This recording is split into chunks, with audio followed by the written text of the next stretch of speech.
eggulire kati liri ku njuki nanyini kamera yaani olaba naye akitya akola na station ki eno etayagala kulaga mawulire ga nanyini kamera ebyewuunyisa nga bwe bitaggwa mu nsi.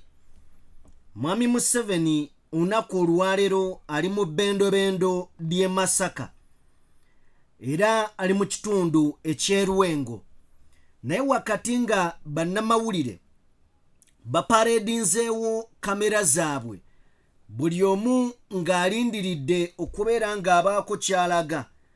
Mumanyi nti nno enjuki zizinzeeko kamera ne nkyogere ntya, enjuki zizinzeeko kamera neeba nga tekyalaba mbumpimpi kamera etidde okutunula mu Museveni.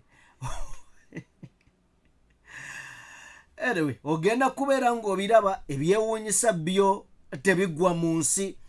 Mu ngeri emu njagala kubeera nga nkutegeeza nti Bobi Wine alina oluyimba lwe yayimba n'agamba nti kati abakyala tebakyayagala kuzaala, abawala tebakyayagala kuzaala. N'addamu n'atugamba nti bwe yeewaliriza n'azaala aba tayagala kuyonsa. Twazannyanga Sonko na Dduulu mu buto, ne kati abaana balwanyisa mmundu na biso. Wuuno mutabani wa ambasada yeekubye amasasi wakati ku birthday ya taata we, omwana ng'agenda akwata emmundu, ekyaddiridde kuwulira masasi nga gavuga okudduka ng'ate omwana teyeetulisizza. Nyinza okugamba omwana n'ogamba mwana wa myaka emeka, mwana mukulu yazaalibwa 2000, ekitegeeza nti kati atemera myaka egy'obukulu nga 25 24. Yakutte basitoola okumaliriza nga yenyize. Biteeke ebbali tubimma amazzi tutunuulire. Nakugamba gye buvuddeko nti obubenje bweyongedde mu ggwanga. Obubenje bweyongedde mu ggwanga. Buli lunaku kati wabaawo akabenje akagwa. N'olunaku olwaleero obubenje 2 busse abatannaba kumanyika. Tugenda beera nga tubitunuulira oba oliawo wano mu kibuga Kampala n'embalala eri obubenje buno gye butuukiddewo. Ki ekiviirako obubenje? Kanzije then ate tutandikiraawo.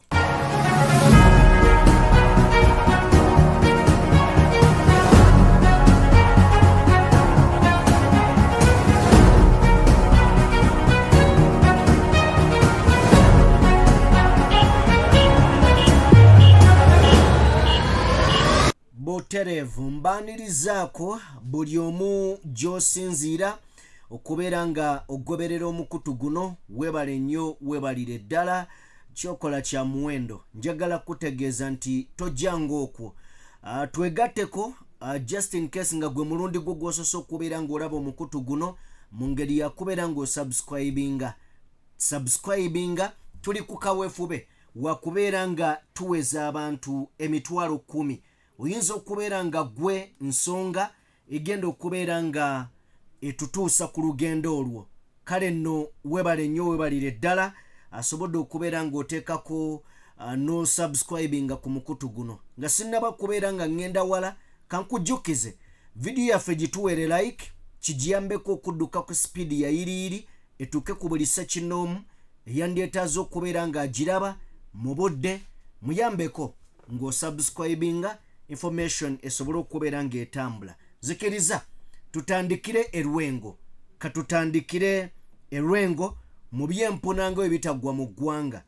Kakati ebiri Erwengo eyo bwe tuddamu akatambi ke tusoose wano, ojja kwewuunya wamma bwewuunya ogambe ensi eno ddala ya Katonda. Wulira ebiri Erwengo then ate tugende. Eggulire kati liri ku njuki nanyini kamera yaani olaba naye akitya akola na station ki eno etayagala kulaga mawulire ga nanyini kamera. Okay, kale tutandikiddeawo wennyini nzikiriza mukwano gwange nkutegeeze nti ebyensi byo byewuunyisa. Mwami Museveni ali mu bitundu eby'e Masaka, ali mu Lwengo district, agenda mu maaso n'okubeera nga atambula mu nkuŋŋaana zaabwe ne kaweefube gwe baliko okubeera nga bazza Buganda bagyeddiza. Njagala kutegeezaako nti waliyo olunaku lw'abakyala, olunaku olwaleero Mother's Day. So mwami Museveni emikolo giri Lwengo saidi zeeyo. Wakati nga bannamawulire beeteekateeka tuteekeko kino tusseeko kiri, tuleete eno kamera esinga obunene tuleete eri, tusobole okubeera nga broadcasting live omukolo guno gusobole okubeerayo. Ebyewuunyisa, enjuki zizze ne zisalako kamera okumaliriza nga kamera ekisooka bintu byensi bizibu. Zisoose ne ziggala eriiso lyayo ziggadde eriiso lyayo nga tekyasobola kulaba.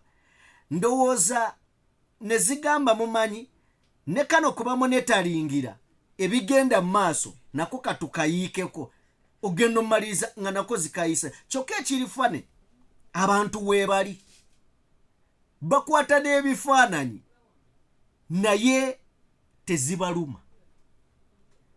Kati oba zirinze kuluma ani? Oba zirina gwe zirinze? Gwe bino byo byewuunyisa. Omanyi abasawo Abaganda abeera nga be batera okukola emizannyo, naye kino tekiriiko musawo Muganda. Bino bya ddala. Nga bw'olengeraawo kamera baagiggadde eriiso, ne bajja ne baggala we bamonetalingira ebigenda mu maaso. Ewalala tewali njuki. Ku kamera zibisse obufo bubiri bwokka. Nga bw'olaba nalw'ekifaananyi kyekuteeredde wano ekino, olaba kati kamera wano ekutunuddemu naye tosobola nakulaba liiso lyayo, baliggadde. Kolengera wano waggulu kwe ziri kwe bamonetalingira nako bakaggadde. Kale ate eno gye nkuwadde wano saidi za wano w'olaba wendi mu kukyusiza wano ngikuwaddemu ango ndala, era nayo bakulaga eno tezikutte nayo, tezina kye zaagazaayo emabega wabula zibisse mu maaso. Enjuki zino tezibeera nga gwe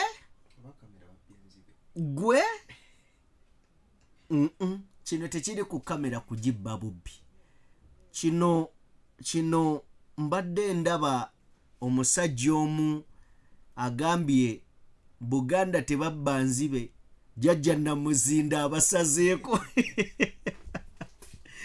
So Namuzinda alabika agamba mwami Museveni akaseerako kaweddeyo mu Buganda, tukuzinda otuwulire. Naye abasajja bakuba n'amasasi ag'ekyeyonoonere, bakube buli njuki bagikuba essasi bazikubemu amasasi. Amasasi bageekolera gabasala, bazikube zireme balemesa mukolo. Jjajja Namuzinda gy'okulizinda omuntu wano, naye tuba tuli awo nga nga yakatuuka bw'ati. Olawezi zimulumba nga tewali nasasiriza zikuba. Bannange tuyinza okunoonya azisindise. Ayi Mukama Katonda wange, mwe mumanyi kye kitegeeza kino? Enjuki zizze nazo ziri ku mukolo. Lumbu yalabika kyagaye nti Namuzinda zze, tusaba atuzindire nga wakatuuka bwepa. Bayinza okukulabisa muganda wange. Naaba nga yakatuula bw'ati.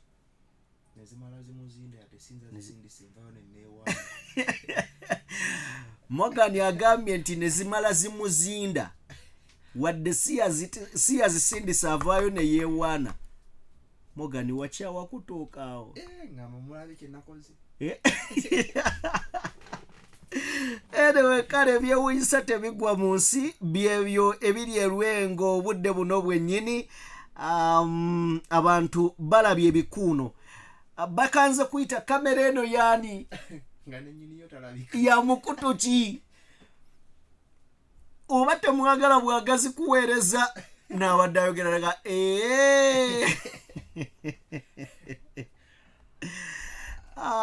kale tuveeyo eyo tujja kuba nga tubiraba mu maaso awo bwe tuba nga tuvuddeyo nzikiriza tugende tutunuulire abaffe nabadde wano ne mbagamba ku nsonga y'obubenje bannanga obubenje bususse mu Uganda ebyaddala nabadde nsoma mu comments ze muwandiika awo nga mugamba nti Lumbuye yayogera kaseera k'obubenje kano simanyi naye obubenje bususse olunaku olwaleero waliwo akabenje akagudde in fact obubenje obuguddewo akamu ako kenkulaga ku screen okusinziira ku press statement police gyefulumiza egamba nti fatal accident at Kayunga Road junction along Acacia Avenue. Akabenje kano kaguddewo Kayunga ku luguudo lw'e Kayunga mu junction okuliraana Acacia Avenue. Era nga bagamba nti emmotoka kika kya Mercedes Benz ebadde ewenyuka obuweewo ssaawa nga 1:26 ebadde evugibwa omukulu amanyiddwa nga Kimera Fazil era ng'ono mutuuze w'e Buwaate abadde adduka speed ezitagambika. Unfortunately omukulu ono n'aluzinga control ku mmotoka okumaliriza ng'esaabadde ababadde waawo ba street kid n'abantu abalala. Era nga mu kabenje kano mugendeddemu n'emmotoka emanyiddwa nga Toyota Mark X namba UBF 788 zino ze zifunye embeera etali ya bulijjo. Tebannaba tubuulira muwendo gw'abantu bameka abafudde bato okusinziira ku poliisi ne statement gyefulumiza kiraga nti waliwo abafudde. Tennaba tuwa muwendo wabule tukakasiza oba tugambe wano nti abawerako baddusiddwa mu ddwaliro nga bayina ebisago ebitagambika baddusiddwa Mulago Hospital okulaba nga babayambako babayambako okulaba nga obulamu budda. Abamu babiri bali mu mbeera etali nyangu n'akatono n'abalala tebannabatuwa muwendo gw'abameka abafiiridde mu kano but okusinziira ku statement ya poliisi eraga nti waliwo abafudde naye tebannabakubeera nga baba confirminga oba oliawo bajja kubeera nga babatuwa mu ngeri yemu. Ako nga kamaze okubeera nga nkakulaga waliwo nate era akabenje akalala akagudde ku luguudo lw'Embalala ne kano ko engwa gye kaguddemu bulaza kano engwa gye kaguddemu nange sigitegedde katusooke tukalabe then nzije tweyongereyo. Kano koolengera ke kabenje akagudde ku luguudo lw'Embalala then njagala beera nga nkakuwa wano osobole okubeera nga okekaanya. Keeko emmotoka erina engeri ziyina engeri gye zigudde wansi mu luwonko gwe bala distance eri okuva ku kkubo okukkirira wansi eri mu luwonko olabe.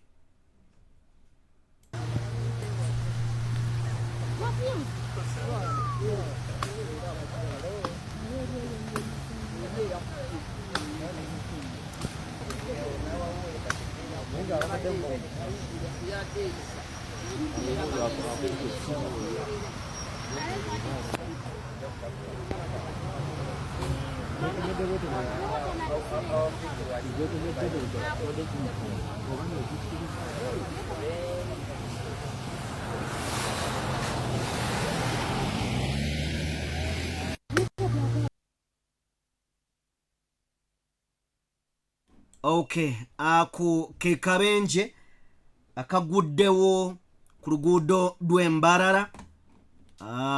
Nako tebannabakakasa bameka abakafiiriddemu, but bw'otunuulira emmotoka wansi eri gye zeesoloseza okuva waggulu eno, otegeererawo nti wateekeddwawo okubeera abafudde, okuggyako nga kisa kya Katonda, naye walagira ddala nti wasoboka okubeera nga luwa abafudde. Now accident zigenda mu maaso, naye bwe nali wano nabagamba nti ebintu biringa bisatu ebivaako accident. Ekisooka, enguudo mbi. Nezo enguudo ze tutunuulira era ne tugamba nti enguudo nnungi, oluguudo olwo bw'onaaba nga olutunuulidde kolansi ebiseera ebisinga mpa nnyo example ku luguudo Madugomba. Oluguudo olwo tojja gamba nti accident evudde ku mmotoka mwetomedde, wabula accident ezigwako olwo oluguudo tekuli mmotoka nnyingi, ni accident ezigwako ziva ku kolansi omubi aliko. Nti kolansi ne bwasammukako amazzi, bw'oba ng'odduka n'osalamu katono emmotoka weesanga nga esobola okuva ku kkubo, naye nga luguudo luwanvu baluyiwa kolansi, teruliiko mmotoka mpitirivu, nti oba oliawo mmotoka nnyingi. In fact bw'ova Empigi n'otunula n'ofuluma ebutambala mba muwanga kivumbi awo, okweyongera eri osobola okuvuga n'otasanga na mmotoka ku kkubo, niyo obubenje kwebuli. Dwaki? Kolansi mubi. Era olyaddeyo naga bakoze enguudo, naye lwakuba tomanyi luguudo lulungi we lubeera, na kolansi mulungi alina kubeera ku luguudo. So ovuga nga ekkubo liddamu naye nga kolansi mufu, yekka nga asobola okukola akabenje.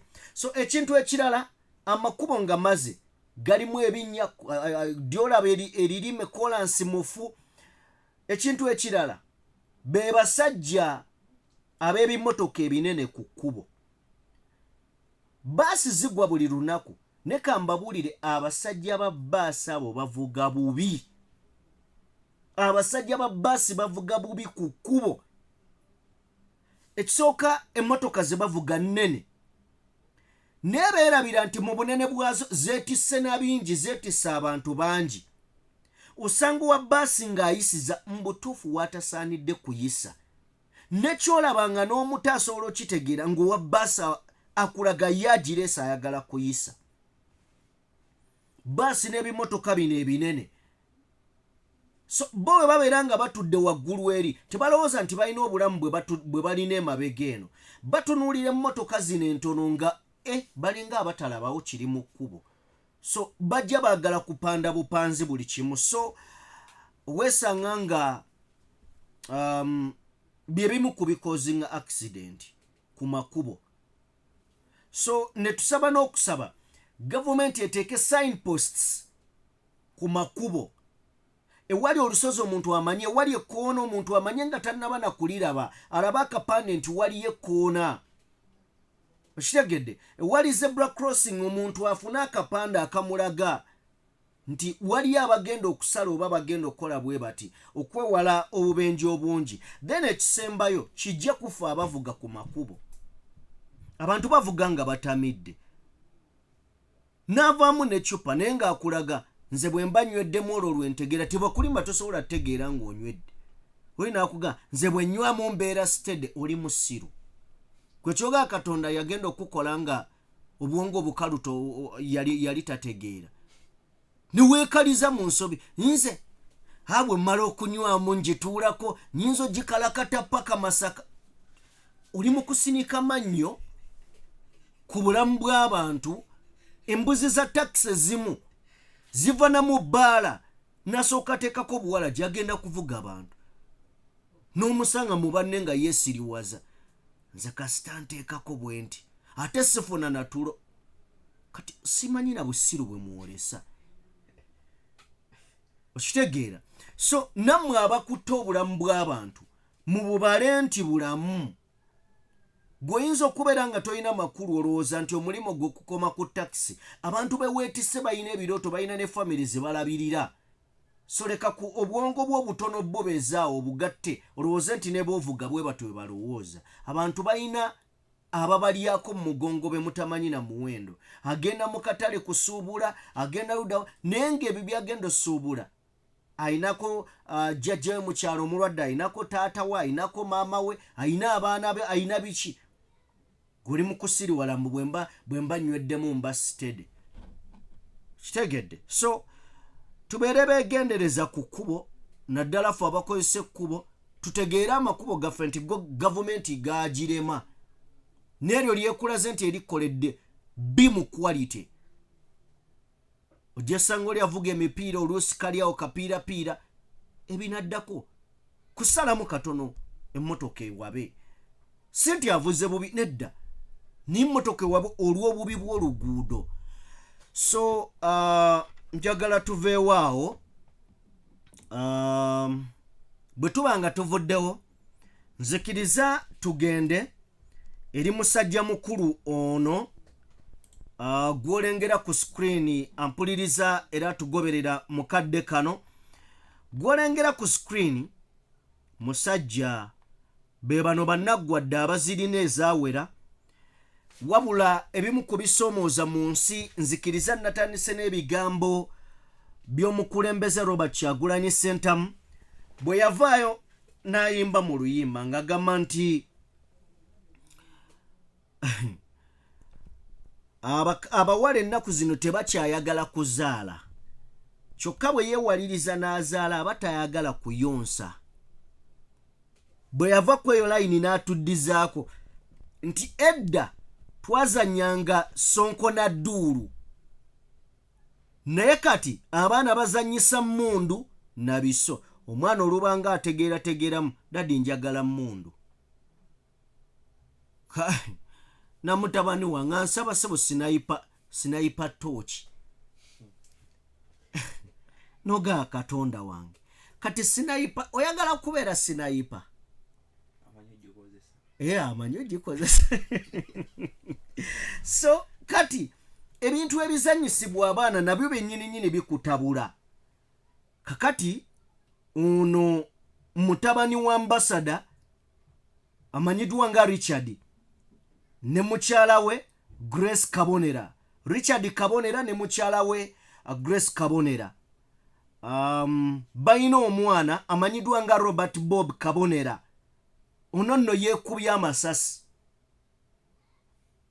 wakati ku mazaalibwa ga kitaawe baabadde Kabaga. Taata ajaguza mazaalibwa omwana ne yeetooloola okugenda omaliriza nga yeemakulidde ku basitoola ya kitaawe. Bali eno basagambiza bagenza owuli amasasi gavuga. Ekyaddiridde ye mwana omuto ono okubeera nga bakizudde nti yabadde yeekubye amasasi. Naye kyembuuza ono omwana muto naye kale si muto kubanga yabadde azannyisa atya emmundu. Ekyo nakyo olina okukyebuuza. Kisobokera okuba nga yabadde atamidde eng'egika abadde akabaga kubanga mwana mukulu yazaalibwa nga 31 Julayi 2000 ekitegeeza nti yafudde nga 9 Meeyi. Ekitegeeza nti yabadde asibye emyaka 25. Ono taba mwana muto, ono muntu mukulu aba ategeera emmundu agimanyi kubanga tulina abali mu magye nga tebaweza na myaka 25. Ekitegeeza nti either yabadde atamidde oba nga bw'omanyi munnaye tuweegomba nnyo famire z'abalina naye ebizibu bye bayitamu ebyo eyo nabo gobeerawo ng'ogamba munaye nze ndi mwavu naye ng'azirina amaze wiikisi 2 tamanyi mpeke ya tulo. So muvubuka ono yejje mu bulamu bw'ensi ku myaka emito ddala ate nga mwana waalinawo. Mwana waani omulala eyafudde, waliwo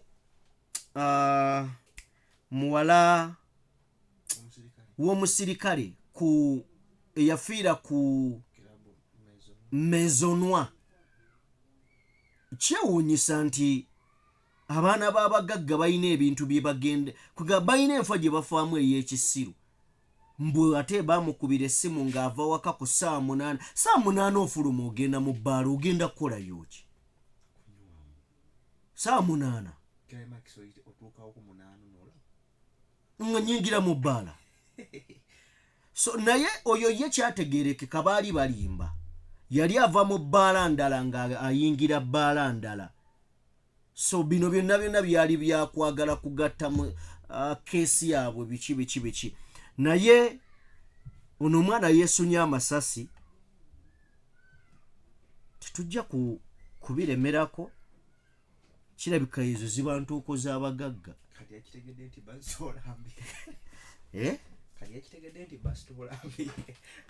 Omufu yakitegedde nti basitola mbi oba taata kale. Nina omwana wano omufu Morgan. Kyonna Morgan kyali nja bayita kama akusaasira ekisajja gwe. Morgan aŋŋambye nti kati omufu yategedde nti basitola mbi. Kyana kyayonooneka kino bannaaye. Kale munzikirize mbateere wano. Nsaba Mukama Katonda abampeere bye musinga okubeera nga mwagala tusinkane mu mboozi nate endala ze tunaaba tusobodde okubeera nga tubaleetera oba nga tubakuŋŋaanyiriza. Mbadde ne Morgan ku kamera, mbaddeko n'omukulu Morgan, nange okubeera nga mbaweereza atakumira mpeera abankumire. Tusingane mu updates endala. Peace. Naye saagala kulekayo ekyenjuki. Jjajja Namuzinda wandibadde olaga amaanyi go.